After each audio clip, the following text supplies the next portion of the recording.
Vamos. Vou fazer. Então vamos nós unir os nossos pensamentos, buscar levá-los até o Criador, através do Mestre Divino, nosso irmão maior, para agradecermos pelo muito que recebemos, agradecer pela vida de espírito imortal, essa bênção, essa dádiva, e agradecer, Mestre, por cada oportunidade de estarmos reunidos em Teu nome, reunidos com tantas pessoas queridas do coração. Permita, Mestre, por acréscimo da vossa bondade, que possamos, a cada instante, a cada oportunidade, aprender um pouquinho mais.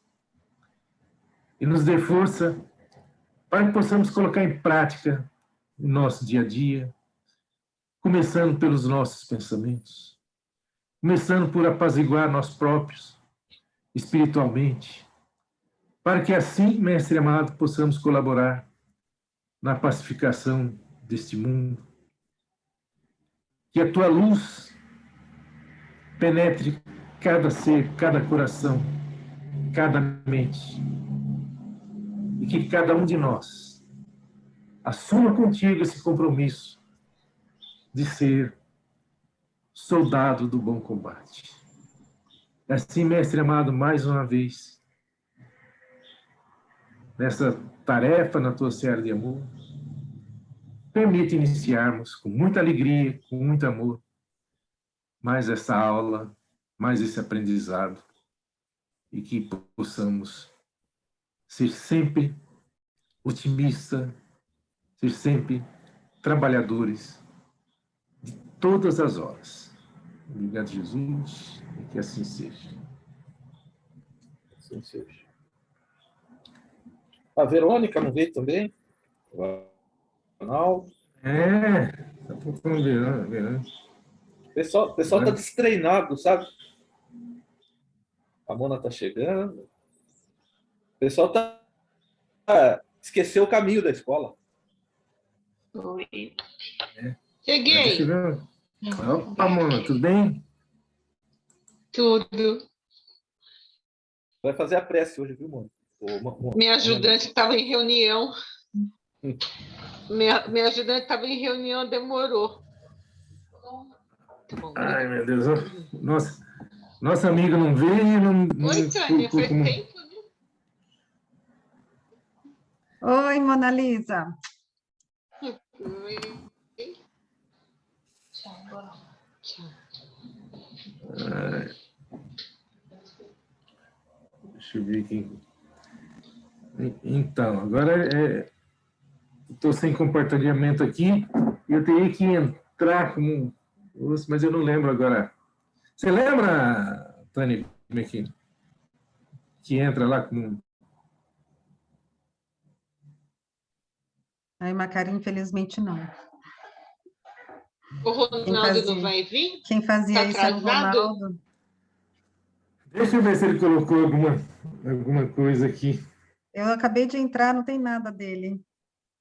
Não tem, né? Infelizmente, nothing. Macário, vai fazendo a aula até ele entrar. Eu vou ver se eu consigo Vai entrar em entrar, contato não. com ele aqui. Botou Vai aqui, boa fazendo a tarde, aula aí. amigo. Tive que viajar. Não sei se vou conseguir entrar no Zoom. Deixei tudo pronto. Espero que dê certo. Um abraço.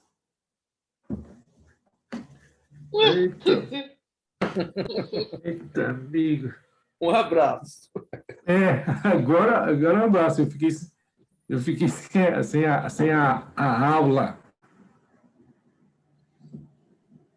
Deixa eu... Vou ter que dar uma... Faz improviso, mestre. Vamos ter que fazer de improviso. Vou chegar aqui no livro dos Espíritos. Deixa eu ver aqui qual que é.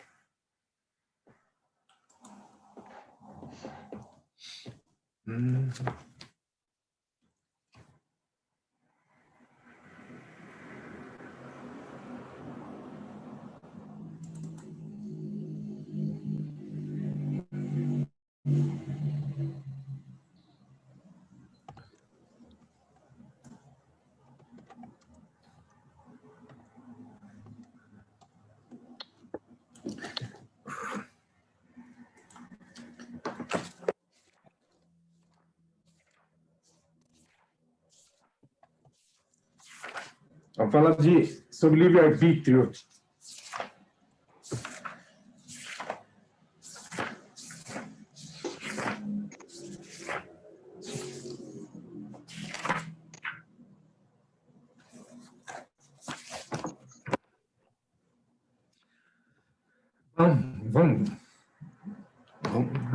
Vamos nós, né? Nessa.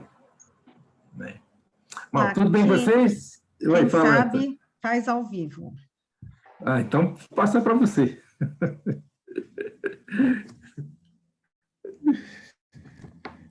Vamos falar sobre livre-arbítrio. Aliás, nós tivemos uma reunião do departamento, a Tânia não pôde participar, mas uma das coisas que eles pediram foi mais a participação dos alunos, a interação dos alunos. Né? Então, essa oportunidade que a gente tem de estar interagindo. Então, vamos perguntar para começar com você. Nós vamos falar sobre livre-arbítrio. O que seria livre-arbítrio?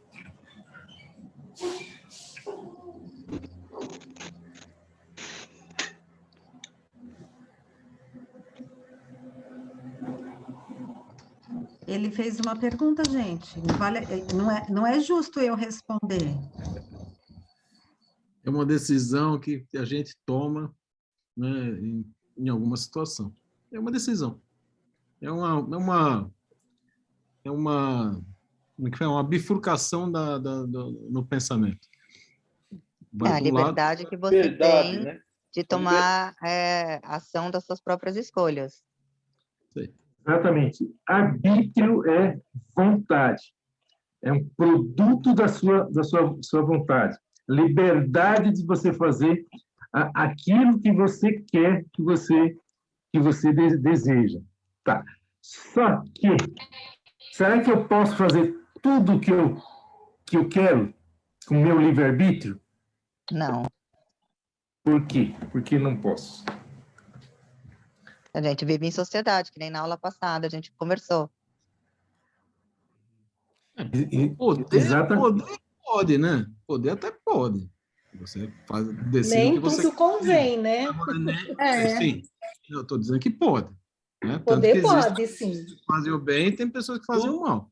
Então, mas tem as consequências, né? Poder pode fazer tudo. Principalmente para quem acredita. Tudo é lícito. Porém, nem tudo. O Ronaldo está entrando. Ronaldo está entrando. Vamos lá, acho que nós vamos voltar na nossa aula aí. Ronaldo, você já está aí? Eu tô. Não conseguiu compartilhar? Opa! Consegui nada, me passa aí o. Conseguiu, não. O compartilhamento. Tá, eu vou passar você como host, é que eu tive que viajar, velho. Eu cheguei correndo agora, justamente eu achei, será que ele não vai conseguir compartilhar? É terrível. Eu não, esqueci. É que você e a Tânia também tem que cadastrar a senha. Não, você tem que cadastrar a senha depois com o gropeiro lá para poder liberar o computador de vocês, senão vai ficar só em mim. Ah, é? Agora tem que liberar para poder entrar. Então, depois você fala aí quem é a pessoa que eu entro lá em contato com ele. Você tem que ligar o computador, entrar, vai pedir a senha, aí liga para o gropeiro, tem que ser o dia que o gropeiro esteja de manhã lá. Depois eu passo uma cara direitinho, é bom ter 2 ou 3 para não ter esse problema. Passo para nós 3 aqui, você e a Tânia. Certo. Ok, deixa eu ver. Vá à vontade aí. Já coloquei você quanto o pessoal, boa tarde. Eu vou sumir um pouquinho, mas já volto. E agora sim. Agora os caminhos se multiplicaram, não é só 2. Exatamente, a questão de livre-arbítrio. Mas Quando tinha 2 caminhos era fácil. Nem sempre é fácil. Quem é indeciso não é fácil, não, 2 caminhos. Jesus deu 2 caminhos só. Porta estreita e porta larga. É fácil ou não? A porta estreita é dolorida. Pois é, mas era só 2 caminhos. Você falou que era mais fácil. Né? Então, vamos lá. Livre-arbítrio, né? Que a gente já falou alguma coisa, tá? liberdade de juízo e conduta, desejo de, talante. Olha, isso aí é para vocês pesquisarem o que significa talante. Mas já está aqui, é tudo isso aí. Resultado da vontade, do querer, ante uma escolha. Só para a gente definir aqui. Liberdade moral da pessoa para se guiar por sua própria vontade na realização de seus atos. Eu já estou fazendo aquela pergunta porque eu posso utilizar meu livre-arbítrio a hora que eu quero. Por que eu não posso? Porque todos nós temos um livre-arbítrio. Então, o meu livre-arbítrio, ele não pode interferir no livre-arbítrio do outro, concorda? Então, por isso que eu não posso ter toda a ação do jeito que eu quero. Somente a alteração das faculdades mentais é o único caso de privação do livre-arbítrio. Fora isso, todos nós temos esse livre-arbítrio. E quando a gente... Arbítrio significa liberdade, quando a gente exacerba isso aí, quando a gente extrapola, chama arbitrariedade. A gente ouve muito esse termo, arbitrário, né? Nossa, que pessoa arbitrária. Exacerbação e abuso do livre-arbítrio, que não segue regras ou normas, que não tem fundamento lógico, que apenas depende da vontade ou arbítrio daquele ou daquela que age. A figura ao lado é muito conhecida, que é, né, o Adolf Hitler, foi um arbitrário ao extremo, não seguia regra alguma, tá? Mas aí vem a pergunta seguinte: por que Hitler conseguiu fazer tudo isso? Vou fazer uma pergunta diferente. Vamos colocar a gente no sistema. Porque nós permitimos que Hitler fizesse o que fez? É uma pergunta.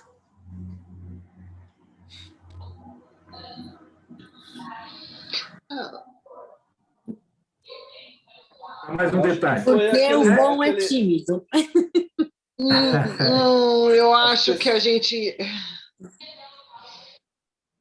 Eu acho que foi por egoísmo, né, das pessoas, porque cada um pensava em si próprio. Enquanto ele não estava incomodando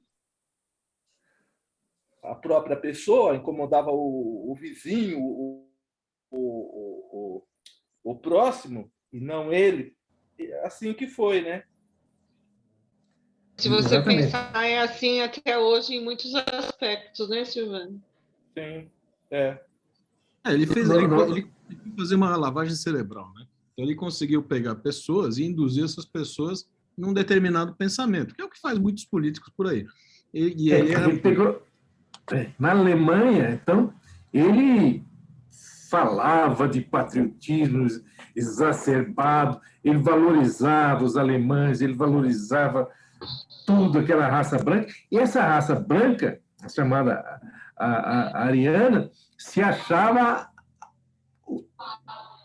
o que há de melhor na população. Então, aceitava isso aí. Alguém falou em egoísmo, que aceitava sem pensar nas outras nações, nas outras etnias, nas outras raças, né? E a pergunta seguinte, acho que a Débora até já respondeu, que é essa pergunta.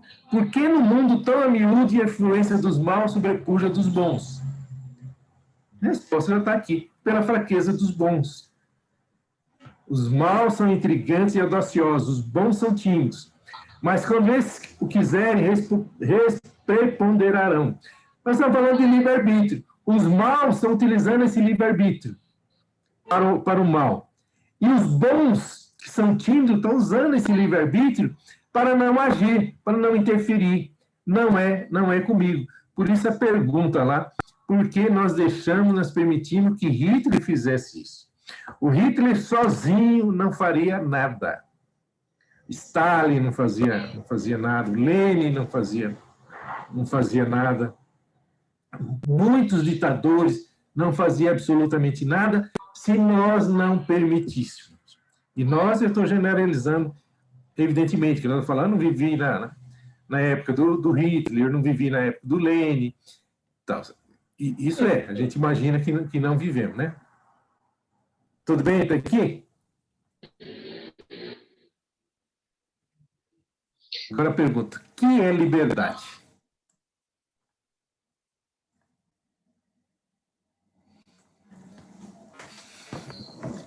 Lembra da participação de vocês, né? O que é liberdade? Falando em livre-arbítrio, você tem liberdade para o seu arbítrio, para a sua vontade. O que é liberdade? Liberdade é no poder... Fala. Pode falar. Pode falar. Para ou ímpar, vai. Vai, Ricardo, pode falar. Não, fala você, eu já falei, pode falar. Eu não escutei o que você falou. Eu falei assim, liberdade é uma ação que você pode tomar, né? Dentro de, claro, dentro de algumas regras do lugar que você mora, do lugar que você vive. Eu ia falar também, liberdade são decisões que a gente pode tomar de determinados assuntos. Vamos lá. É o princípio de escolha entre as possíveis alternativas, como decisão é ato voluntário. Olha, nós estamos lá atrás daquele filósofo grego, Aristóteles. A decisão racional de ir e vir é uma conquista do ser humano. Eu quero bem frisar isso aqui. A decisão racional de ir e vir é uma conquista do ser humano. É uma conquista nossa, ir e vir, liberdade.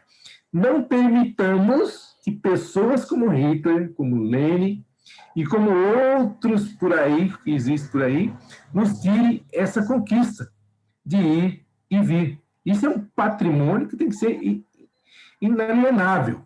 Nós não podemos perder essa liberdade.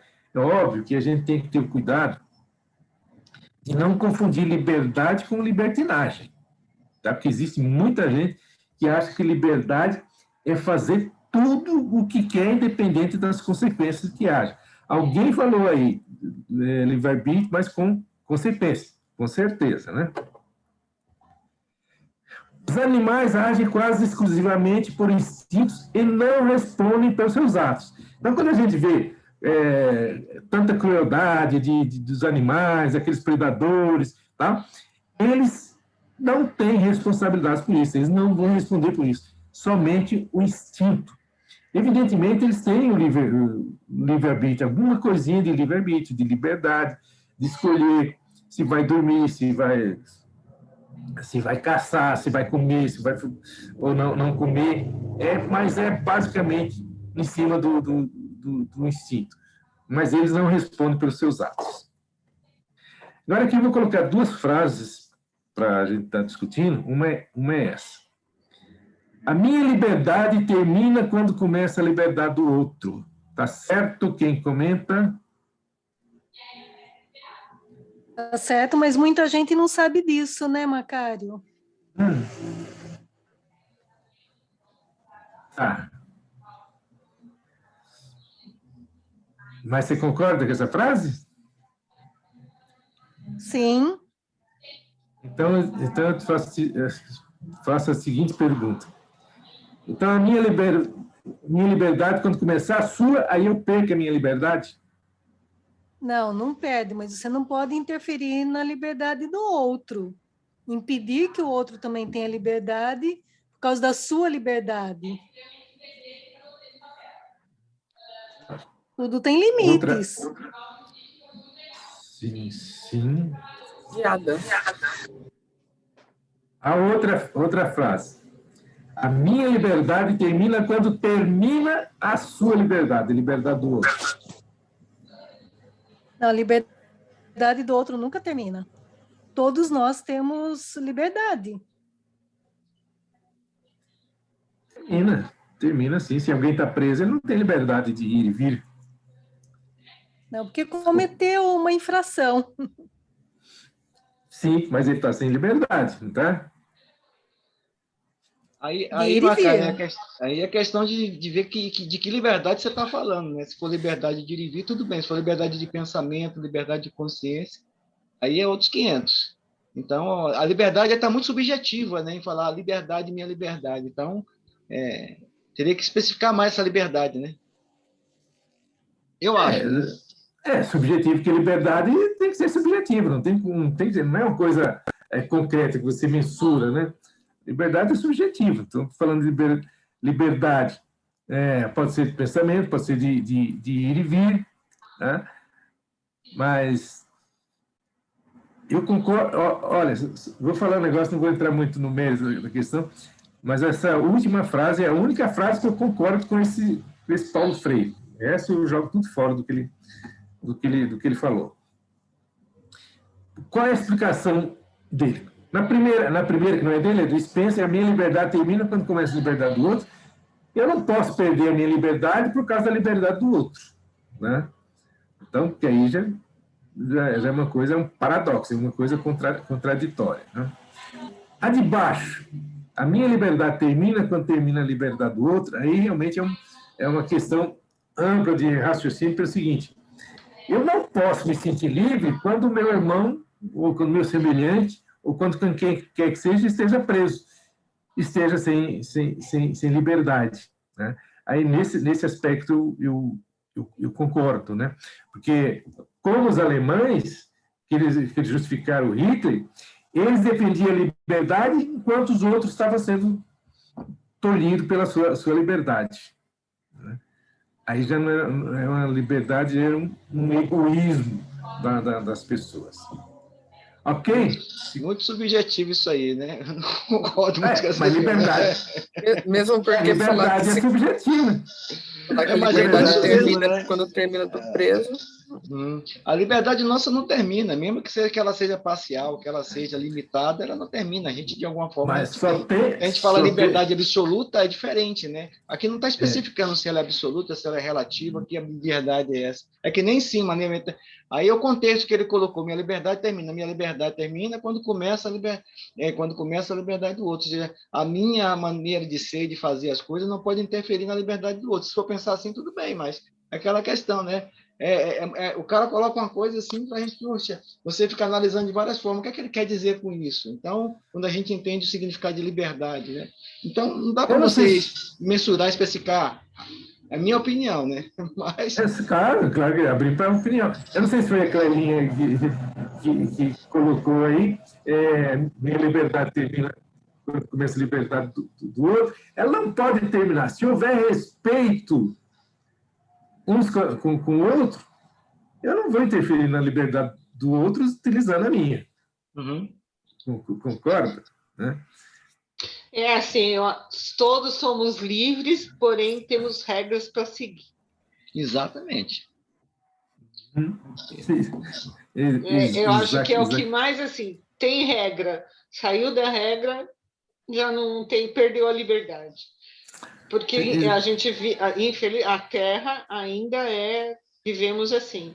Liberdade, ser livre, eu acho que só nos mundos mais elevados, porque acho que nem esse termo eles usam, porque já são tão assim, são tão harmônicos que não precisa existir um respeito, nos mundos mais elevados, Mônica, até o pensamento, eles leem o pensamento um do outro. Então, veja a liberdade que eles têm hoje. Então, tudo vivendo numa harmonia, né? Isso. Aquela liberdade absoluta referida pelo Ronaldo, nossa, é do pensamento. Mas desde que ninguém leia o nosso pensamento, né? Porque a gente já fica aqui, né? Aqui nós temos medo do pensamento. Mas vamos embora. Agora que essa pergunta. Ó, você sabe como se captura porcos selvagens? Eu sei, eu já vi essa história. Então. Também. Então, bom, quem não viu pode perguntar. Mas é interessante. Eu não sei. Eu não conheço também. Nem eu. Eu também não conheço. Então vamos falar. E a gente caminha muito para isso. Numa sala de aula, um aluno fala com o professor, você pergunta para o professor: você sabe como captura porco selvagem, professor? Eu não sei. Aí ele explicou: é simples, você vai lá no meio do mato, onde eles vivem, na natureza, vê o caminho, a trilha que eles fazem, aí você vai lá e começa a colocar milho. Ali, vai colocando. Coloca num dia, vai, coloca no outro, tá. Aí eles passam ali, aquele milho está ali de graça. Isso passa a comer o milho. Então não procura mais, não segue mais o caminho. Volta no outro dia, o milho está lá. Vai voltando no outro dia, o milho está lá. Aí um dia, o cidadão vai lá e coloca uma cerca, só um lado. Os porcos chegam, estranham aquela cerca, mas o milho continua ali. Eles vão lá, continuam comendo milho da mesma forma. Quando eles se acostumarem com aquela cerca, ele vai lá e coloca uma outra cerca. E os porcos vão se acostumando com aquela cerca, o milho está lá, de graça. Ele não precisa fazer mais nenhum esforço. Quando se acostuma com a segunda cerca, ele vai lá e coloca a terceira. E assim o processo se repete. Eles se acostumam, aí ele vai lá e coloca a quarta cerca, só que com uma portinha no meio. Os porcos chegam, se assustam com aquilo lá, estranham um pouco, mas tem abertura ali, o milho continua lá, eles vão lá, continuam comendo o milho, tranquilo, aí a pessoa chega e simplesmente fecha aquela portinha e captura os porcos sem nenhum esforço. Simplesmente porque o milho foi dado. Ele não precisava de nenhum esforço.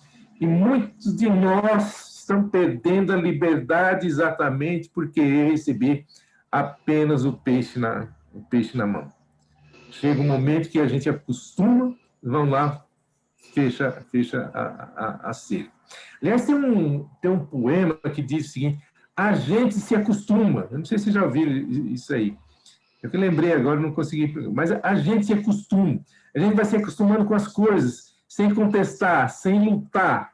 E, de repente, a gente termina perdendo a nossa própria liberdade, que é um dos valores maiores, mais importantes que nós temos na vida, que é a nossa liberdade.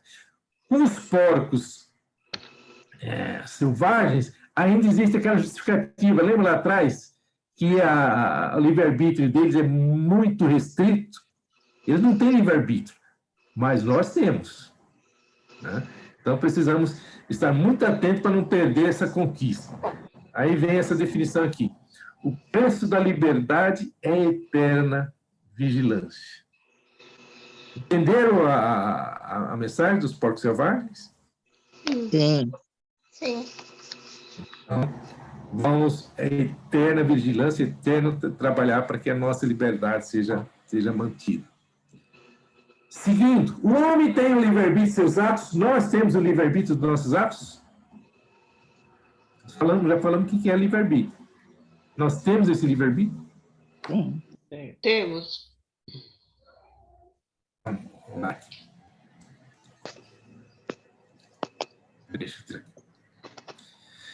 Tendo a liberdade de pensar, igualmente tem a liberdade de agir. Sem o livre-arbítrio, a pessoa seria como um robô. Nos primeiros tempos da vida, a liberdade é quase nula, por isso tem a imagem aí de um selvagem, né? Nós temos a liberdade de pensar, temos a liberdade de agir, tem o nosso livre-arbítrio. Nós somos individualidades. Nós podemos pensar, nós podemos agir, não somos um robô. Tem uma pergunta lá na frente que nós vamos estar discutindo. O espírito conforme o seu adiantamento será auxiliado por espíritos afins. Seria isso. Esse cidadão aí, da época das cavernas, embora não tendo o seu livre-arbítrio seja quase nulo, existem espíritos que estão ali mais ou menos na faixa etária, na faixa vibratória deles, desculpa, faixa etária, faixa vibratória, que está ali auxiliando, que está ali intuindo aquela pessoa, porque Deus não abandona ninguém, né? Nem mesmo os animais selvagens. Os animais selvagens também existem espíritos que estão ali trabalhando para que eles tenham a conduta deles, porque também tenha essa liberdade mesmo que limitada. Aí essa pergunta: por que Deus nos deu o livre-arbítrio se sabia que iríamos escolher o mal? E aí, não seria mais fácil que Deus nos desse tudo como dá para os animais, agora um pouquinho mais, né? E sem que a gente corresse o risco de errar? Mas aí a gente não ia evoluir, né? Qual seria o nosso mérito? Exatamente. É da evolução, né? Nós estamos aqui para aprendermos, né? Para não cometer erros graves, né? Então, Deus deu o livre-arbítrio para isso. Para que a gente siga o caminho certo, né? Tem Exatamente. essa opção, né? Vamos voltar naqueles porcos selvagens, né?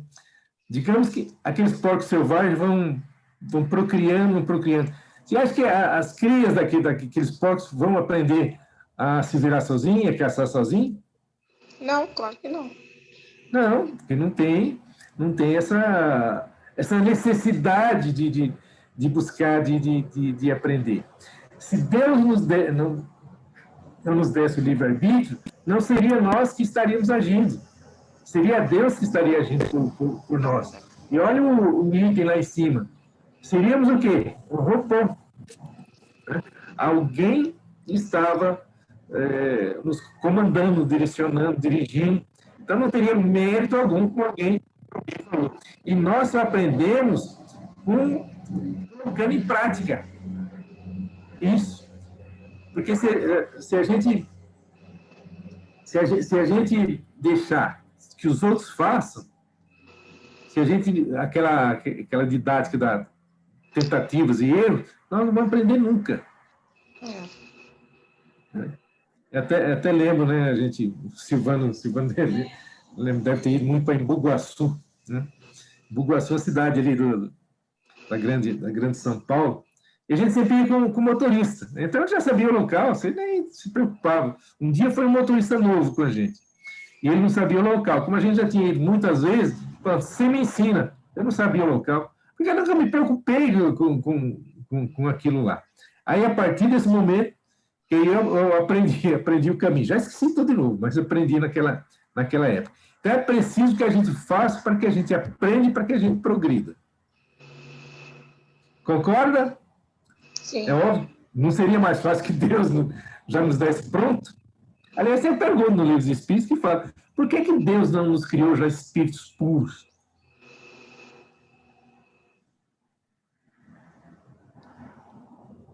É uma pergunta de novo, gente. Por que Deus não nos criou já espíritos puros? Porque teríamos que evoluir pelo nosso próprio esforço. Que mérito teríamos? Essa é a resposta dele.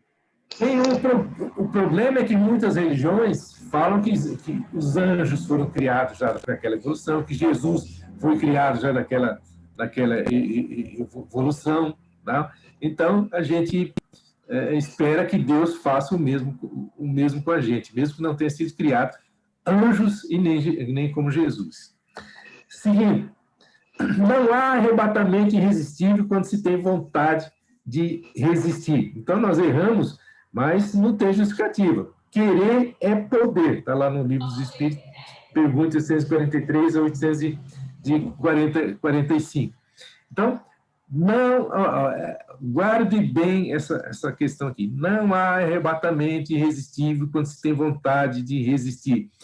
Não consegui resistir. Foi acima das minhas forças.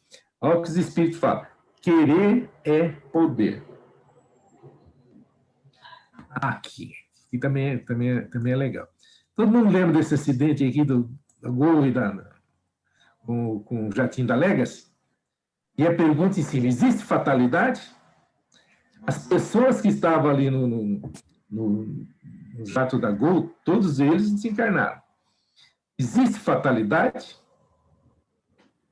Não. Eu acho que existe, sim, desculpa. Eu acho que existe fatalidade, sim. Eu acho que existe. Será que existe? Não. Existe? Pelo que eu lembro do Livro dos Espíritos, tem. Existe uma programação prévia, mais ou menos por cima, assim, do que a gente...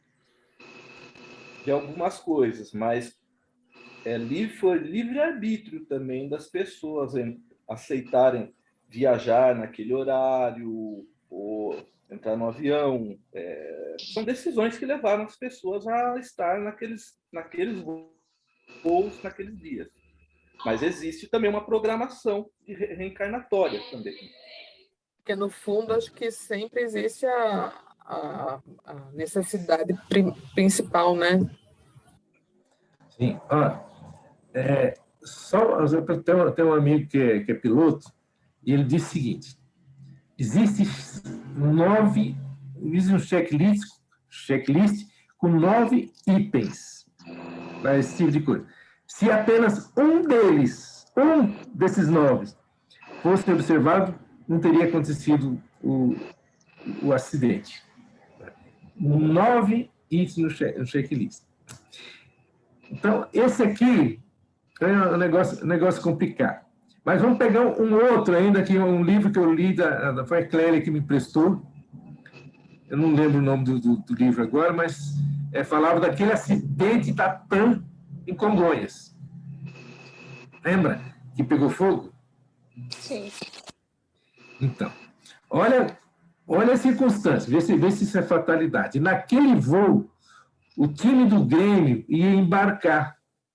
E um time do tamanho do Grêmio, ele leva uma delegação aí de pelo menos umas 25 pessoas, no mínimo, ou até mais, né? Leva 2 times, mais treinador, mais preparador, médico, acho que umas 30 pessoas por aí. E eles desistiram na última hora, que o treinador quis fazer mais um treino. Sobraram, no mínimo, 30 vagas naquele voo. E pessoas que chegaram, que iam no voo posterior, na hora do check-in, ofereceram para eles: tem vaga no voo agora, vocês querem ir? E eles foram. Agora, isso é fatalidade? Estava programado? Estava programado. Programado pela espiritualidade. Porque você não tem como fugir do que você se programou, né? E o livre-arbítrio? Eu acho que quando chegar a hora, para nós seres humanos, eu acho que estamos aqui nesse plano, para nós é fatalidade. Mas no plano de Deus não é, chegou a hora deles. Eu acho que tudo tem um porquê na vida da gente, né? Eu acho que quando chegar a hora, não tem desculpa. Vamos lá. Todo esse acidente aqui da Gol e da TAM, houve falha humana. Tá? No da Gol e da Legacy, só houve falha humana. No da TAM, houve falha humana e houve falha mecânica, que também é provocada por falha humana. Vamos aqui. Fatalidade, que tem de ser irrevogável, inevitável. Aí a figura do lado, a pessoa está dirigindo com o telefone na orelha, bebendo água. Se acontece um acidente, estaria no programa? Na fatalidade? Não, procurou, né? Procura, é claro, né? Procurou. E isso, gente, infelizmente, isso é comum. A gente vê no trânsito, né? Para o espiritismo, a única fatalidade, alguém já falou isso aí, da vida material é a desencarnação do espírito. Isso ele vai desencarnar. De um jeito ou outro, ele vai desencarnar. Mas ele pode antecipar. Ele pode até cometer um suicídio, mesmo involuntário. Que é nesse caso aí. Se essa moça aí bate o carro e vem a desencarnar, é um suicídio. Né? Que ela provocou. Não que ela queria, mas foi um suicídio. A fatalidade só existe no tocante à escolha feita pelo espírito reencarnante de sofrer esta ou aquela prova. E ao escolhê-la, traça para si mesmo uma espécie de destino, que é própria consequência da posição em que se encontra. Vocês entenderam que tudo que acontece por você... Oi? Fala. Voltando ali naquela moça ali, você falou, se ela acaba desencarnando por um acidente que ela provocou nessa situação aí, é um suicídio. E se ela provocar a morte de alguma outra pessoa, ela também vai ser responsabilizada por um homicídio, no caso, né? Com um homicídio de uma outra pessoa, né? O homicídio existe pode não ser aqui, pode não ser, vamos supor que ela morra, os dois morrem, ela escapa da justiça dos homens, mas não escapa da justiça divina, né? Aqui eu não sei se tem algum advogado aí que possa ajudar. Se ela bateu, do jeito que ela está, ela bateu e matou alguém, é considerado culposo, um crime culposo, ou seja, não teve a intenção de provocar aquilo. Então, atenuantes, né? Às vezes ela vai responder por causa dela não ter seguido a regra. E tem o crime doloso, que é aquele que tem vontade, ela quer, tem intenção de cometer. No caso do lado espiritual, ela provocou um crime até com dolo. Ela teve intenção não direta, mas ela criou todas as circunstâncias e os meios para provocar aquilo. Então, ela vai responder... Aí é culposo. Não é dolo. É culposo para nós aqui, né? Assim, porque o dolo existe quando você tem aquela intenção. Não, eu peguei o carro, vou sair, eu vou andar na contramão para bater de frente com outro carro, outro caminhão. Né? Eu tive a intenção de fazer isso. Então, eu aí tenho culpa, sim.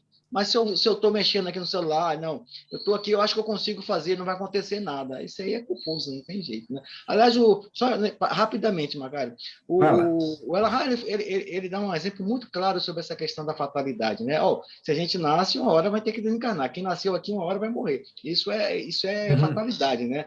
A mesma coisa acontece com o nosso espírito, né? Fatalidade chegar à perfeição. Todos nós vamos chegar ao espírito perfeito. Isso é uma fatalidade, né? Isso já está determinado, né? Mas o Elahad dá um exemplo, tipo assim, se você está no trânsito, com sua motinha ali, né, fechou o sinal, você está ali parado, bonitinho, tal, obedecendo a regra, aí vem um carro do outro lado e pega você e joga para o outro lado, e acontece aquele acidente, né, você morre, né? Isso que aconteceu com você, né, é uma fatalidade ou teria que ter acontecido mesmo, né? Você estava certinho. Esquece o cara, você estava certinho, né? Obviamente, se você está certinho, tudo bem, né? Acontecer, e é uma fatalidade, não é fatalidade, tinha que acontecer com você. Agora, se você está ali dirigindo, você fica cortando as pessoas, sabe? Fica ultrapassando na faixa dupla, tal, e acontece acidente, isso não é fatalidade, você provocou aquilo, né? Aquela coisa em cura, em perícia, em previdência, você provocou o acidente. Não tinha que acontecer, não, mas você foi lá e provocou. Né? Porque você então, mas aí você está falando das pessoas. Gente, posso falar uma coisa? Pode. Eu não sou advogada, mas com relação a essa questão da moça que pega o celular, né? Mesmo não querendo, sei lá, ela foi responder uma mensagem urgente de um filho. Se é comprovado que ela estava com o celular na mão na hora da batida, ela pode ser processada, sim, crime doloso. Porque a partir do momento que está na lei que você não pode falar ao celular no telefone, e você pega o telefone, você está assumindo um risco. Então, assim, ela pode sim ser processada como crime doloso, quando há intenção de matar. Por lei, existe uma relatividade nisso aí, né? Porque aí o advogado chega, não, mas ela não tinha intenção de causar acidente, mas ela assumiu o risco. É muito complicado, é complexo. Por lei, tudo bem, Karina, né? Por lei, tudo bem. Mas vamos passar, senão, Macário, só queria colocar esse detalhe para não atrasar a sua aula, Macário. Nós vamos ver um pouquinho lá na frente que fala exatamente, mais ou menos sobre isso, diretamente nós vamos ver sobre isso. Você falando da moto, a pessoa que estava lá parada, bonitinha e tal, esperando e alguém veio e bateu. Fatalidade, aí tem que analisar os dois lados, a pessoa que foi vítima e a pessoa que provocou. Não, tudo bem, eu estava analisando só o motoqueiro que está ali parado, né? Ele não infringiu nenhuma regra, estou falando dele, mas se quisesse... Olha, até você estava lá quando eu falei como foi criada o Lar Creche Wilson de Oliveira, né? Uma fatalidade. A pessoa foi dar o Wilson de Oliveira, que é que dá o nome empresta o nome para a creche, ele foi dar um último mergulho e bateu a cabeça lá e desencarnou. Quando ele deu uma mensagem para o Chico Xavier, ele falou que aquilo lá seria inevitável, ele ia desencarnar de qualquer forma, certo? Então, era uma fatalidade. Foi ele, ali não houve interação de outras pessoas, foi ele diretamente. Mas nesse caso, do Mota, ele ia desencarnar, de alguma forma. Agora, o outro poderia evitar. Agora, vamos ver se você pode evitar uma situação bem... Quando aqui fala, a fatalidade só existe na escolha que a pessoa fez, ele escolheu morrer desse jeito. Tá? Mas a pessoa pode mudar uma situação. Eu falei de Setembrino, você falou que era outro nome e tal, que perdeu o dedo. Você está falando do dedo lá, né? Do dedo. Ele era para perder o braço. Ele é o... Ele mudou. Tá falando... Tá. Fica o Setembrino, você já não lembrou. Teve um acidente de avião que aconteceu o seguinte, vamos ver. É um grupo de pessoas que está fazendo um curso numa cidade fora, e quando terminou o curso, eles iam pegar o avião, o curso demorou um pouquinho para o encerramento e eles estavam atrasados. Saíram correndo para o aeroporto e quando chegaram próximo do aeroporto, tinha uma vendedora, vendia umas bugigangas ali no meio da rua. Eles trombaram com aquilo, vendia frutas, trombaram com aquela moça, derrubaram todo o material dela e saíram correndo. Não, desculpa, saíram correndo. Só um deles falou, gente, vamos ajudar a moça. Não, nós vamos perder o voo. Aí falou, pô, mas nós fizemos isso aí. Não vou não. Foram embora. Só essa pessoa ficou. Fui lá, ajudou aquela moça. Aí descobriu que aquela moça era cega. Ela vendia lá, ela ajudou, tal, agradeceu. E ele perdeu o voo. Só que o voo anterior que ele ia embarcar, caiu. Morreu todo mundo. Nossa. Entendeu? Entendeu agora que você pode mudar o seu destino? Vamos embora, a coisa pega, né? Antes da nova encarnação, o próprio espírito escolhe o gênero de provas que deseja sofrer. Nisto consiste o seu livre-arbítrio. Então, nós escolhemos o que nós vamos passar aqui, o que nós estamos passando aqui nessa condição. Então, não adianta culpar Deus, culpar quem quer que seja, que fomos nós mesmos, né? Não há efeito sem causa. Então, tudo que acontece teve uma causa anterior, com certeza. Vamos embora. Macaro, o nome é Saturnino, né? Setembrino.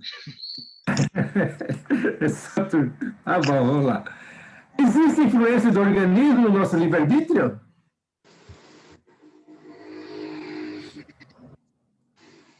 Ó, já lá no começo a gente falou alguma coisa disso aí. Existe influência do organismo? Do organismo, não. A matéria é só o envoltório do espírito, que, ao unir-se ao corpo, conserva os seus atributos da natureza espiritual. O espírito conserva o que ele já era. Né? A matéria é só o envoltório. Vamos? O espírito é influenciado, mas não é a matéria que lhe dá as faculdades. Lembra lá no começo que só existe uma única situação que tira o livre-arbítrio da pessoa? Lembra? Lá nos primeiros slides. Aliás, já estamos no primeiro ainda. Vamos lá. Se um homem tem instinto assassino, é o próprio espírito que o possui, e não seus órgãos. Lá na época de Sócrates, daqueles filósofos gregos, existia lá que era 4, eu não vou lembrar agora, era 4 situações que era tudo culpa do corpo físico, era o sangue que era mais quente, mais frio, sei lá, era o rim, era colérico, era culpa do corpo físico, né? Segundo eles lá. A carne destituída de pensamento e vontade não pode prevalecer jamais sobre o espírito, que é o ser pensante de vontade própria. A carne só é fraca porque o espírito é fraco, né? A gente conhece bem essa frase aí. Ah, a carne é fraca. Aí vem os espíritos lá e falam, não, a carne só é fraca porque o espírito é fraco. E a mente sã, corpo são. Então, se nós temos um espírito são, o corpo é são, mesmo num corpo deformado, num corpo complicado, o espírito continua sendo bom. Aí a pergunta, então não há fundamento afirmar que os órgãos não influenciam sobre as faculdades do espírito?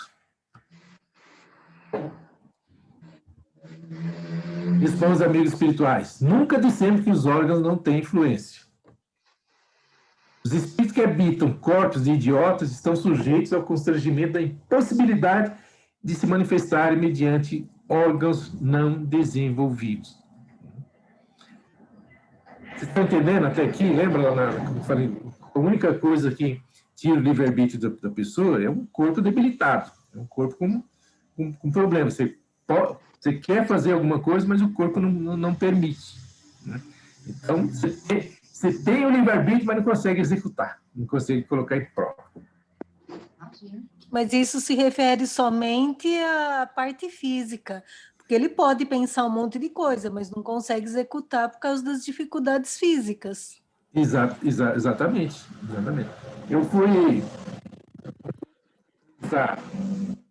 Uma época que eu visitei muitas essas casas aí, visitei casa André Luiz, visitei casa Davi, visitei Leprosário, visitei lá o Hospital do Câncer, o Hospital do Fogo Selvagem. Eu cheguei na casa André Luiz, era um lugarzinho mais cuidado que tinha todo um amparo, todo um cuidado. Não é que é espírita, não, mas é que era diferenciado mesmo. Muitos outros eram umas coisas, situações terríveis, complicadas, né? E lá tinha espíritos numa condição de deformidade física impressionante, uma coisa complicadíssima mesmo. Mas eles se manifestavam quando dormiam, eles se manifestavam, dava comunicação. Não sei se vocês sabem, né? O espírito encarnado ele pode dar comunicação mediúnica, desde que esteja dormindo. Né? E eles falavam, muitos deles falavam que não gostaria da cura daquele corpo físico, porque se ele tivesse um corpo funcional, eles voltariam a cometer os mesmos delitos que o levaram naquela condição. Né? Então, era uma espécie de prisão para conter o espírito ainda rebelde. Aqui dá um exemplo. Um bom músico com um instrumento ruim não produzirá boa música. Entretanto, isso não impede de ser um bom músico. Né? É a mesma coisa que a gente pode trazer para agora. Um expert em computador, informática, se você der um computador ruim, meia boca para ele não vai conseguir fazer o que ele realmente sabe. Mas isso não deixa de ser uma pessoa expert no assunto. Importa distinguir, aí o comentário de Kardec, o estado normal do estado patológico, o estado doentio. No primeiro, o moral vence os obstáculos que a matéria lhe opõe. No primeiro, no estado moral, o espírito supera o obstáculo do corpo. Mas há casos em que a matéria oferece tanta resistência que as manifestações anímicas ficam obstruídas ou desnaturadas, como nos casos de idiotismo e de loucura. Pergunta para vocês, para a gente debater. Por que a pessoa vem nesse caso de idiotismo e de loucura? Eu acho que funciona como um freio, né? É como você mesmo contou do caso que você viu lá na casa André Luiz. Muitas pessoas vêm, e eu acho que faz parte do planejamento reencarnatório, com certas dificuldades para inibir aquela vontade que o espírito vai ter de cometer certos atos aqui quando encarnado. Então, a dificuldade que o corpo lhe oferece vai ajudar com que essa pessoa passe pela encarnação sem cometer novamente os mesmos atos. Isso. Mas aí existe outra pergunta. O espírito dele ainda é rebelde, ele não pratica aquilo porque o corpo não permite. Mas resolve alguma situação? Então, para que isso? Será que traz algum benefício para isso? Eu acho que eles vão aprendendo. Evoluindo, né? Porque mesmo que ele... a encarnação, ela nunca é perdida, né? Assim, vamos supor, uma pessoa que reencarna uma dificuldade física não consegue cometer os mesmos atos, mas ela é assistida durante toda a sua vida. Quem sabe, nessa encarnação, ela possa começar a desenvolver outro tipo de sentimento que na outra encarnação não lhe foi possível. Alguma coisa ela aprende, né? Eu ainda penso assim, de um desencarne, porque ela vai ficar com a impressão desse tempo vivido. E aí, eu acho que ainda tem um alívio para o espírito, para ele progredir, e aí, assim, talvez eu esteja enganada naquilo que eu quero colocar, né? Mas, assim, como se fosse dando uma pausa para o espírito amadurecer, como se fosse dado assim, ó, vamos tentar fazer isso. Ele vai ficar nessa encarnação desse jeito. Quando ele desencarnar, ele vai manter, ser mais calmo, mas vai evoluindo, para que depois de algumas determinadas reencarnações ele possa readquirir, porque eu acho que muitos são inteligências muito fortes, muito... E que eles moralmente ele evolua para voltar os conhecimentos, porque é uma projeção sempre contínua, né? E chega uma hora que o espírito tem que dar, assim, tem que dar uma parada, né? Falar assim, bom, não dá para ele continuar desse jeito, mas ele tem que ter uma chance de progredir. Eu vejo então, também esse aspecto. Eu não sei se eu interpreto isso de uma maneira correta. Olha, o que foi falado até lá no caso do André Luiz, e realmente acontece. Os espíritos estão presos na matéria, mas eles dormem também, assim como nós dormimos, e o espírito, ele parcialmente se liberta daquele corpo. E nesse momento de libertação, ele vê toda a situação que ele está. E aí é o momento dele pensar, dele repensar, verificar, estudar por que ele está naquela situação, e ele sabe, e é exatamente o que você falou, nesse meio tempo ele vai trabalhando-se espiritualmente para conter-se e realmente aprender e não praticar mais esses atos. Então, tudo existe um porquê, ele tem que ter um porquê, ele tem que ver, porque não adianta eu ter esse castigo, entre aspas, não é um castigo de Deus, mas é não há efeito sem causa, ele tem a causa, mas ele está entendendo, ele vai entender, ou pelo menos vai saber por que ele está passando por isso, e saber como sair disso, né? Então, é um aprendizado. Mas existe outra coisa, quer ver? Ó, vou passar esse cidadão aqui. Antônio Francisco da Costa Lisboa, o famoso Aleijadinho. Foi um escultor, entalhador, carpinteiro e arquiteto do Brasil colonial. É o maior representante do barroco mineiro. Essa pessoa é Aleijadinho, mas nem por isso ele deixou de ser essa pessoa, esse artista expressivo que foi. Porque ele entra no primeiro caso da questão do Estado normal, né? Que ele superou o estado físico, a deficiência dele. E a gente tem muitos exemplos disso aí. Além do Aleijadinho, nós temos lá aquele Stephen Hawking, aquele físico inglês, que era completamente paralisado em tudo. Não é nem paraplégico, ele só mexia os olhos. mas, no entanto, ele utilizava a mente dele para trabalhar. Mesmo se declarando ateu, ele fez muita coisa pela humanidade.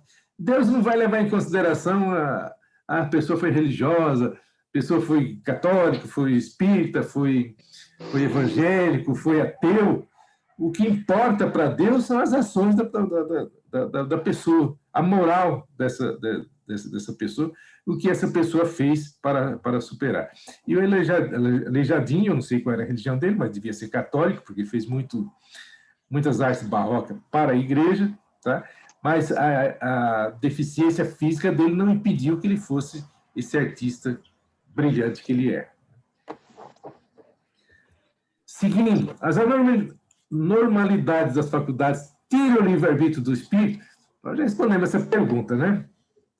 Olha, aí você pergunta, veja que criança linda, né? E com essa deficiência que existe. Né? Onde está essa perfeição de Deus? As inteligências perturbadas fisicamente não têm liberdade. Então, a pessoa que tem essa deficiência não tem liberdade. Normalmente, a gente vê, as pessoas têm que fazer as coisas por ela, né? Então, não tem a própria liberdade física. É prova ou expiação para o espírito que, em outras encarnações, pode ter usado mal as suas faculdades. Esse pode, ele fala, se pode, poderia não ter usado mal. Existe essa possibilidade dele não ter usado a faculdade de forma inadequada e vir com a deficiência? Sim. Por quê? Como? Porque ele veio para provar que realmente ele passou no teste. Ele já conseguiu. Eu não consigo explicar direito o meu raciocínio. Ele não está espiando, ele está provando que realmente ele aprendeu alguma coisa. Porque cada um tem uma situação. Você imagina assim? Não temos dois casos iguais, né? Nós somos tão complexos. Não tem uma história repetida, né? Tá, alguém ia falar. Não pode ser prova também. Um espírito não pode escolher esse tipo de reencarnação e não pode ser prova também para os pais. Porque tem deficientes que começam a reencarnação com certas deficiências e depois se tornam assim notáveis, né? Em algumas das áreas, tal. Não pode ser prova para os pais também? Sim, é exatamente isso que eu ia falar. Pode ser que ele não tenha utilizado mal a faculdade dele, mas ele veio como prova para alguns pais, né? E também a gente tem que lembrar, porque muitas vezes a pessoa tem uma criança com problema e acha que é um castigo de Deus. Mas tem uma coisa tão bacana que pode ser realmente isso aí, prova para os pais, né?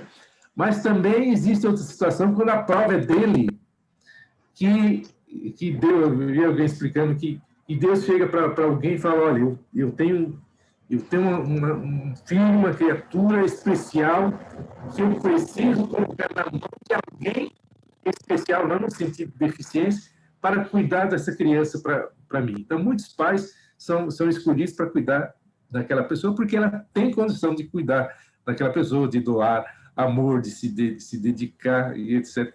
Até, eu não sei que ano que foi, eu vi ontem, né, o Jô Soares desencarnou esse tempo atrás, né? Depois eu vi colocar lá uma abertura de um programa dele, ele falando do filho dele que desencarnou com 50 anos e o filho era autista. E que a mãe dele levou 50 anos cuidando exclusivamente daquela criança. Olha, era prova ou expiação? Para quem? Para ela ou para ele? Se fosse prova, ela pediu para cuidar daquilo lá. Se a expiação, está respondendo por alguma coisa. Seguindo, aí vem complicando. Um orgulhoso pode renascer no corpo de um deficiente mental. quando eu visitei o Hospital do Fogo Selvagem em Uberaba, eu não cheguei a ver esse espírito. A Gracinha foi lá, ela viu essa pessoa. Era um interno que ele só andava de costas, para trás, né? E, segundo o Chico Xavier, ele foi a reencarnação do Mussolini. E o Mussolini, ele que começou, a gente fala muito do nazismo, da Segunda Guerra Mundial e tudo, mas antes do Hitler, quem comandava a coisa era o Mussolini. Então, ele reencarnou numa situação complicada que ele só andava para trás, né? Então, era um orgulhoso renascendo no corpo de um deficiente mental. Um escravizador no corpo de um escravo, um mau rico no corpo de um mendigo e assim por diante. A semeadura é livre, mas a colheita é obrigatória. Então, o que eu semear aqui, eu vou colher com certeza. Exatamente. Foi? Fala. Alguém falou? Aqui nós vamos voltar numa situação que o Ronaldo colocou. Livre-arbítrio e embriaguez. Quem lê para mim aí, por favor, que eu estou com...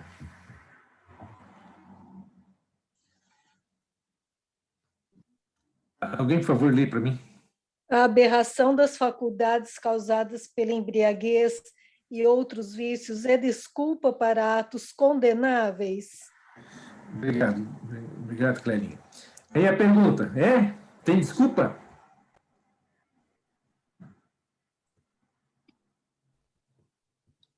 Vamos lá, Ronaldo. Aquela pessoa lá que atropelou o motoqueiro lá que estava parado bonitinho lá esperando ser não. Mas digamos que ele estivesse embriagado. Tem desculpa para ele? A pessoa embriagada? A pessoa que atropelou e matou a pessoa que estava lá certinho, bonitinho, esperando o semáforo abrir. Bom, a pessoa embriagada ela é considerada culposa, né? Porque o alcoolismo é considerado uma doença, né? Então, ela não vai dizer que responder pelos seus atos porque estava sob o efeito do álcool. E aí, né? Então, né? Aí você fala, mas ele depende, né? Se é uma pessoa que não é viciada, né? Que bebeu aquele momento, mas é aquela que você falou, né? Ele arriscou, né? Quando você arrisca, sabendo que pode acontecer, né? Aí não sou isolando seus espíritos. Não, o sonoro não. Porque o viciado voluntariamente se priva da razão para satisfazer paixões brutais. Mas é aquele cara que é compulsivo, aquele cara que não consegue. Sempre existiu um início. Né? Ele começou. E quem em sã consciência não sabe que qualquer tipo de vício, seja lícito ou ilícito, ele provoca distúrbio no organismo, inclusive distúrbio mental. Todos nós sabemos que isso acontece. Então, não há desculpa. Agora ele pode estar fora das condições normais dele, mas teve um início que ele poderia ter evitado. Olha lá. Voluntariamente se priva da razão para satisfazer paixões brutais. Em vez de uma falta, comete duas. Vigiai e orai para não cair em tentação. Parece que o mestre já sabia de tudo isso aí. Né? Você pensa bem, hoje existe câmera por tudo quanto é lado, radar por tudo quanto é lado.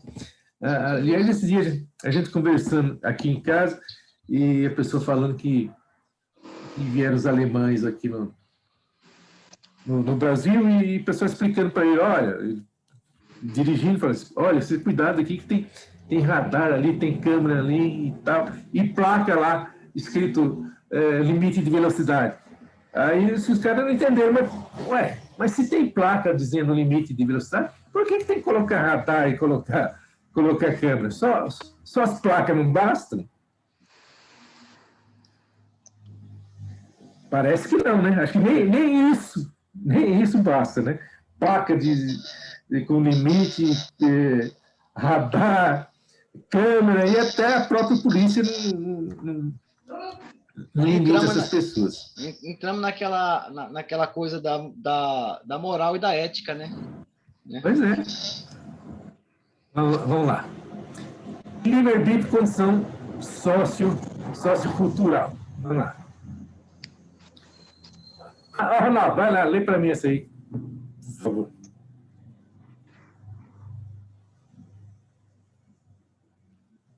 Ronaldo? Estava fechado, desculpa. Livre-arbítrio e condição sociocultural. No homem primitivo prevalece o instinto, mas, em certa circunstância, ele pode agir com total liberdade. Isso. Como uma criança, obrigado. Como uma criança, ela aplica essa liberdade às suas necessidades e ela se desenvolve com inteligência. Suas necessidades vão desenvolvendo com inteligência. À medida que você vai desenvolvendo inteligência, suas necessidades vão aumentando, porque você tem condições de satisfazer através da inteligência, né? A posição social tem suas exigências, mas Deus é justo e leva tudo em conta. Porém, olha aqui, isso aqui, deixa-vos a responsabilidade do pouco esforço que fazeis para superar os obstáculos. Do poucos esforços que fazeis para... Tem uma pergunta do Livro dos Espíritos, eu não lembro exatamente como que é, mas é a seguinte, é justamente nesse sentido. Como é que a gente alcança a felicidade? A resposta do Espírito é a seguinte: por pouquinho esforço que você faça, você consegue. Pouco, muito pouco, já é levado em consideração o que a gente faz. Então, um esforço para que a gente não beba, naquele momento, eu vou dirigir, então eu não vou beber. Tá? Então, o que pesa num momento desse, você ficar uma noite e não beber, né? É uma coisa tão leve, mas infelizmente as pessoas gostam de abusar e achar que isso não acontece conosco, né? Não vai acontecer com a pessoa. Aquele que sabe a vontade do Senhor e não age de acordo com ela, será castigado com muitos açoites. Mas aqueles que não a conhecem e faz coisas dignas de castigo, será menos castigado.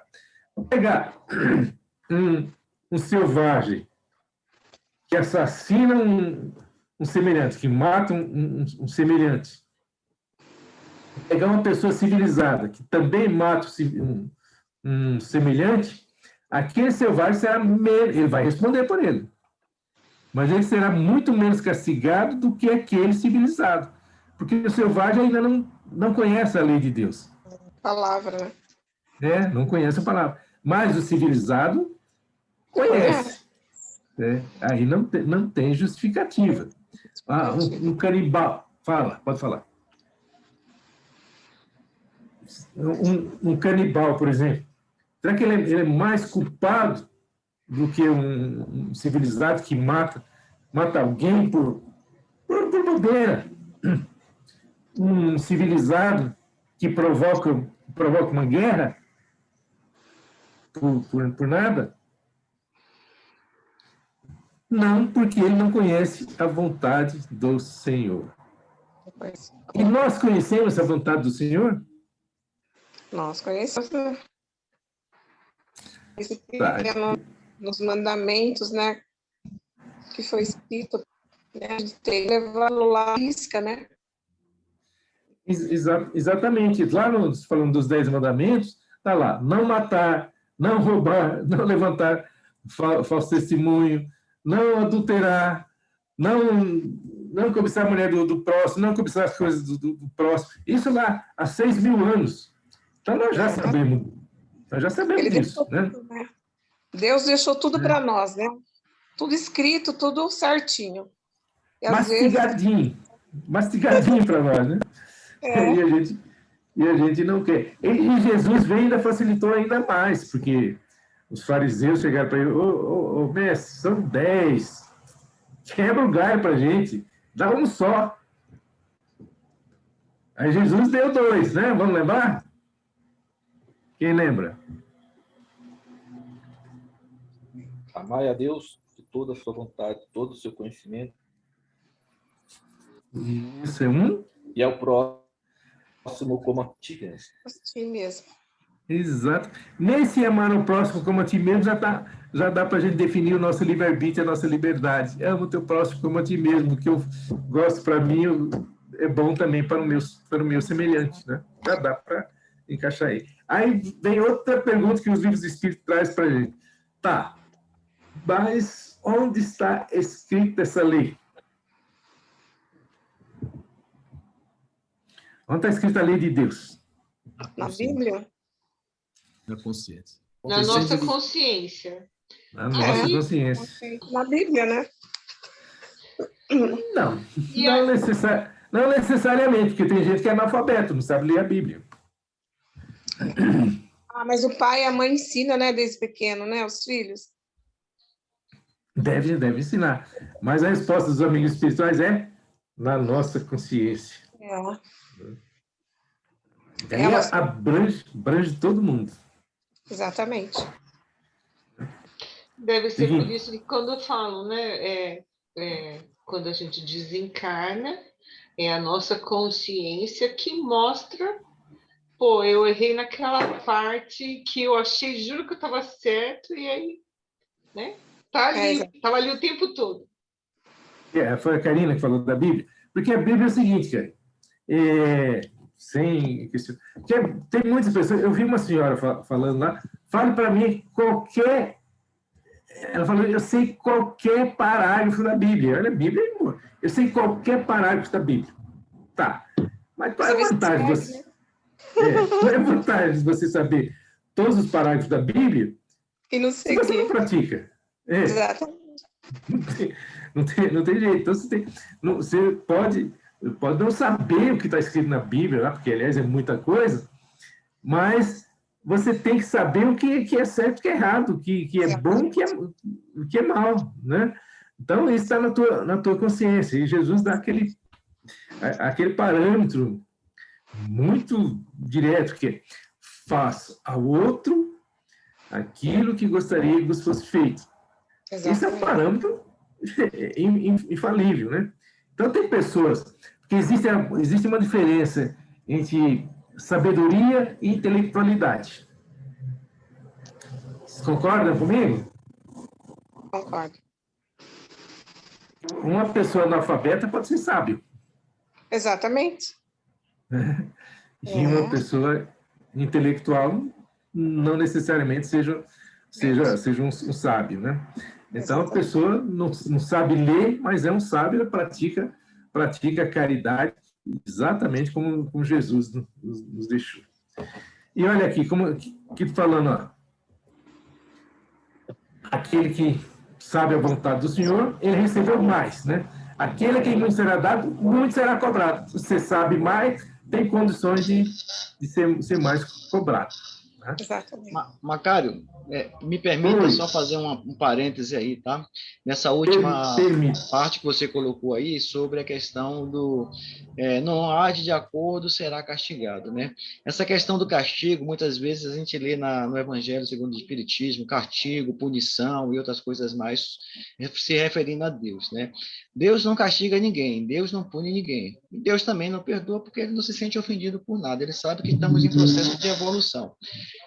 O Evangelho, principalmente, ele foi trazido a nós, segundo o Espiritismo, por vários santos da Igreja Católica, né? Santo Agostinho, Santo Inácio de Loyola, São Luís, tem várias passagens com os nomes dele lá. E eles trazem essas coisas arraigadas do catolicismo muito forte.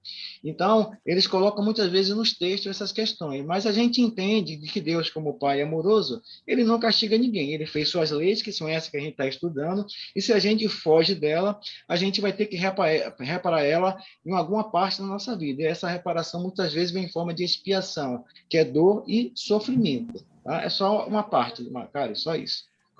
Com certeza, até reportando de novo a Karina, porque o que foram escritos, não somente no Velho Testamento, como no Novo Testamento, foram escritos há milhares de anos atrás. Então, muitas palavras que tinha um sentido naquela época, tem outro sentido hoje. E também, assim, né, são várias reencarnações que a gente tem nesse contexto de estudo, né, de conhecimento, mesmo não sendo estudado ou só aprendido sobre o velho, né, sobre a Bíblia. Então, os outros são mais novos, então a gente tem muito nisso no nosso interior, né? Até você poder se libertar e conhecer e ter conhecimento de tudo, são várias encarnações, né? São várias encarnações. É muito estudo. E palavras vão mudando de sentido. Por exemplo, tem uma palavra que a gente utiliza hoje de uma forma muito bacana. Né? Olha, que bárbaro, que coisa bacana, que bárbaro. Mas bárbaro vem dos povos bárbaros, que é aqueles povos... os bárbaros que matavam. Né? Então, na Bíblia está lá bárbaro de ferocidade, e aqui a gente utiliza como bárbaro de uma coisa bacana, bonita, né? Então, tem umas coisas diferentes. E o que o Ronaldo falou tá certo, porque quando Moisés trazia as leis dele, ele trazia para um povo que ainda estava preso ao instinto. Então, tinha que ser uma coisa direta, que ele sentisse mesmo, né?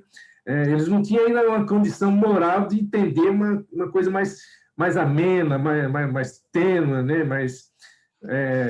mais pacífica. Né? Eles tinham que entender aquilo lá mais com medo, né?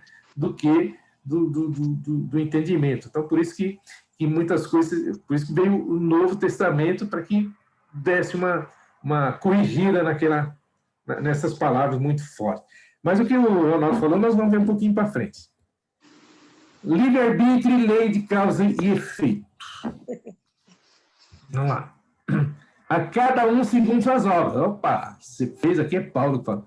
Você fez, você vai responder por aquilo, né? O nosso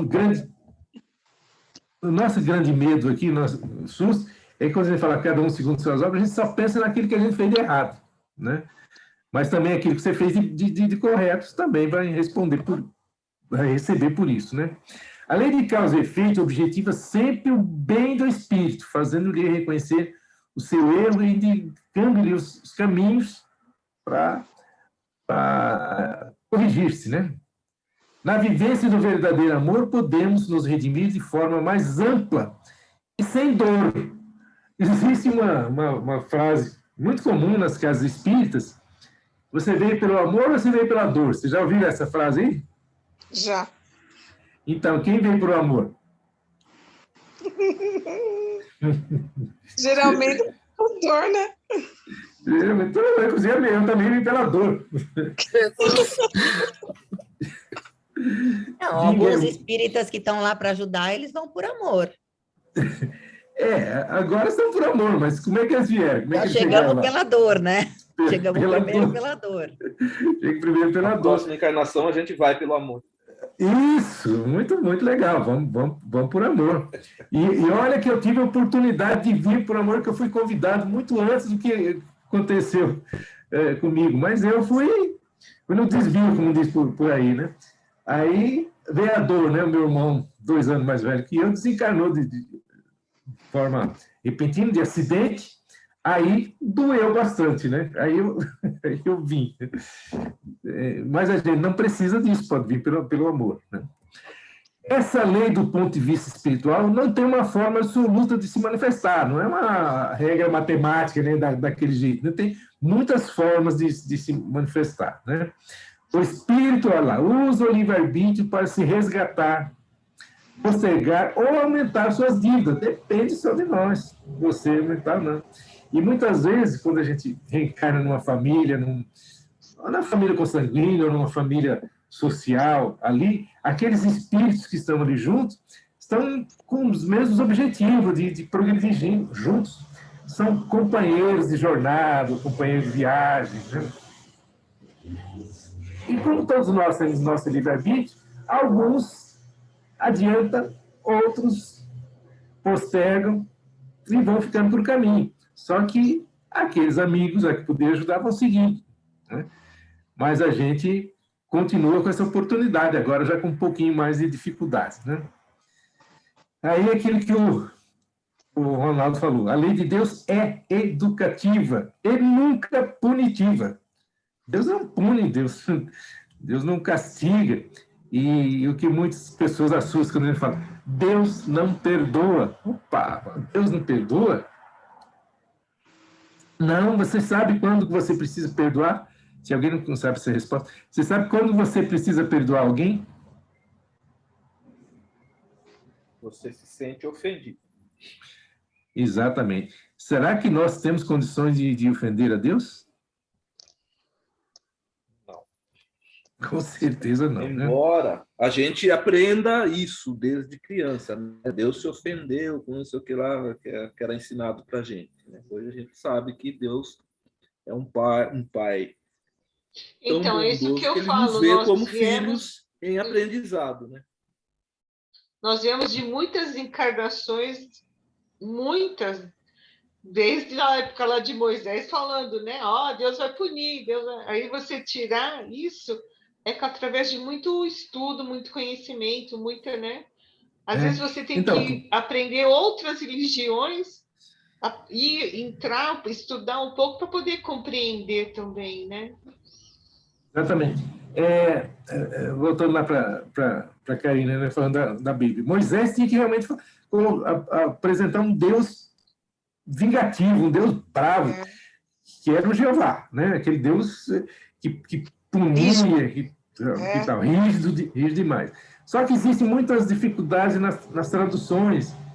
Por exemplo, tem uma lá que fala o seguinte, eu sou o Senhor teu Deus que te tirou do Egito, da terra da escravidão, mas que te punirei o erro dos pais nos filhos até a 4ª geração. Não é isso que está lá? Até a 4ª geração? Até a 4ª geração. Então, vamos fazer o caminho inverso. Vou começar, vou permitir, Karina, que você... Vamos dizer, você é a 4ª geração. Fazer o contrário. Quem for a 3ª geração sua foram seus pais, certo? Sim. Você conheceu, né? Sim. A 2ª geração, seus avós. Isso. Você conheceu? Conheci. Conheceu, né? Conheci. Tá bom. A 1ª geração são seus bisavós. Conheceu? Conheci. Também? Opa, então você teve oportunidade. Aí você estaria pagando os erros dos seus bisavós. Entendi. Tem lógica isso? Eu não sei. Não sei, porque não passa de geração. Olha, então... Quando a gente vem... Deixa eu ver se eu entendi. Espiritualmente, a gente fala dos ancestrais, né? Antepassados. O que não foi feito na primeira tem que ser feito... Quando chega na minha filha, ela vai ter que fazer porque estão cobrando. Mas olha aí, aqui você não foi exemplo, que você conheceu todos eles, mas vou pegar eu como exemplo. Então, eu sou a 4ª geração, a 3ª geração, meus pais, eu conheci. A 2ª geração, meus avós, eu não conheci. A 1ª geração, meus bisavós, também não conheci. Como é que eu vou estar pagando erros de meus bisavós que eu nem os conheci? Não tem lógica. Não tem lógica. Agora, isso está errado na tradução, porque lá fala até a 3ª e 4ª geração. Só que foi um erro de tradução, porque, na verdade, é o seguinte, tira o até e coloca na 3ª e 4ª geração. O que muda nisso? Na 3ª e na 4ª geração já deu para você que cometeu o erro, reencarnar e responder pelos seus atos. Então, entendeu? Cada um vai responder pelos seus atos e ninguém vai responder pelos atos dos outros, né? Pode te ajudar, mas não responder pelos seus atos, né? Para começar, eles não têm vogais, né? Só tem consoante. Agora, você imagina traduzir um idioma, só tem consoante, cada palavra tem um significado que pode ser, a gente entende como uma frase, de tradução em tradução que chegou até nós. E outra coisa, Jesus falava em aramaico, que era um dialeto do hebraico, né? É uma língua muito pobre. E uma palavra, dependendo da entonação, ela mudava de significado. Como é que você vai traduzir uma palavra dessa aí, se não tem como você traduzir a entonação? Né? Então, muita coisa foi traduzida errado. Tem um estudo, a Karina, não sei se a Karina quis se interessar, se ela entrar no YouTube da Web Rádio Fraternidade, tem um estudo que eles estão no 45. E aí eu comecei a ver hoje, a partir do primeiro, e fazer algumas anotações. É de Moisés a Kardec. E aí, se você quiser entrar na Web Rádio Fraternidade, no YouTube, você vai na playlist, e nessa playlist tem um monte de estudos. E aí eles vão explicar, você vai entender muita coisa da Bíblia que você tinha um significado totalmente diferente. Por exemplo, hoje eles falaram uma palavra que tinha o que a gente lê essa palavra como mirage.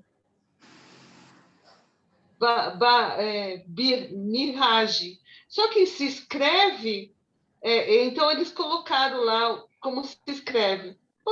Eu não tinha conhecimento disso, são umas letras completamente diferentes. E eles vão lendo uns pedaços, você fala assim, gente, o pessoal que foi traduzindo isso, até chegar no que a gente conhece, é muito complicado. Fora na época que o judaísmo se separou do cristianismo, e aí pronto, né? É muito complexo. Então, Mônica, você podia colocar isso no grupo aí, esse link aí para a gente. Tá? Eu passo no... Eu não sei se eu vou conseguir passar a playlist, mas eu passo o primeiro e aí... Mona, passa o nome, escreve o nome lá, que daí a gente procura. É isso. Muito legal, muito mesmo. Assim, sabe, é uma coisa... Eles vão falando umas coisas de uma tal maneira que você vai tendo um entendimento, você fala assim, nossa, por isso que... Mas eu passo. Passa aí. Então, Karina, realmente a gente tem que dar uma estudada, porque muda muita coisa. Se a gente for pegar, é complicado. Por exemplo, quando Jesus fala para o bom ladrão, se é que existe um bom ladrão, olha, ainda hoje estarás comigo no paraíso. Primeira coisa, o cara é ladrão, só porque pediu perdão para Jesus, vai para o paraíso. Segunda coisa mais importante, segundo a própria Escritura, Jesus subiu ao céu no terceiro dia. Olha, se ele subiu no terceiro dia, como é que hoje ele poderia estar lá no paraíso com Dimas, né, que era o bom ladrão? Aí, como não tinha vogal, não tinha vírgula, não tinha nada. Tem um professor chamado professor Celestino, Severino Celestino, que é lá um paraibano arretado, que ele traduz aí do original judaico para o português. Como que é essa frase? Jesus diz o seguinte: Dimas, eu estou te dizendo hoje eu estou te dizendo que ainda estarás comigo no paraíso. Veja como muda todo o sistema. Vamos lá, gente. Agora, para a gente terminar, que já está passando um pouquinho aqui. Karina, você quer ler para mim essa primeira frase aí, por favor? A felicidade perfeita está ligada à perfeição. A perfeição. Né? Está ligada à perfeição. A purificação completa do espírito. Isso. Então, a felicidade completa só com a perfeição do espírito. Toda imperfeição é, ao mesmo tempo, uma causa de sofrimento e de privação de gozo, assim como toda qualidade adquirida é uma causa de gozo e de atenuação do sofrimento. Lembra ali, a cada um segundo suas obras? Então, aqui, se é imperfeição, você vai responder. Se é uma boa qualidade, você vai responder por isso, vai receber por isso aí. Né? Não há uma única imperfeição da alma que não traga consigo consequências lastimáveis e inevitáveis, como não há uma única boa qualidade que não seja fonte de um gozo. A soma das penas é assim proporcionada à soma das imperfeições, como a dos gozos está na razão da soma das qualidades. Está no livro Céu e Inferno, no capítulo 7, de 2 a 3. E assim ele passou um pouquinho, mas vamos terminar com essa frase aqui de Jesus. Vencereis a liberdade, e a liberdade... E a liberdade vos libertará. A verdade. Sabe, A você leu verdade. liberdade, liberdade. É Você verdade. falou liberdade, liberdade. Ah, é? Você falou tanto em liberdade que você leu 2 vezes liberdade. Ah, então desculpa. Conhecereis a verdade, a verdade vos libertará. É isso, gente. Passamos um pouquinho da aula, mas para mim foi bem produtivo, teve participação de vocês. Gostei muito, que, aliás, o Ronaldo chegou tarde, chegou atrasado. Nós tivemos uma reunião lá que o pessoal pediu para que as pessoas participem mais, né? Os alunos, entre aspas, né? Os colaboradores, participem mais, haja interação mais. Gostei demais, gente. Espero que tenha passado isso. É que às vezes a gente quer se expressar, mas não consegue colocar palavras. Tem a ideia todinha na cabeça, mas não consegue colocar para fora. Na hora de colocar, não vai, não sai. Vai consegue, sim. Hoje, cadê? A Verônica não veio? Verônica não veio hoje. Verônica não veio. Faltou. Veio hoje.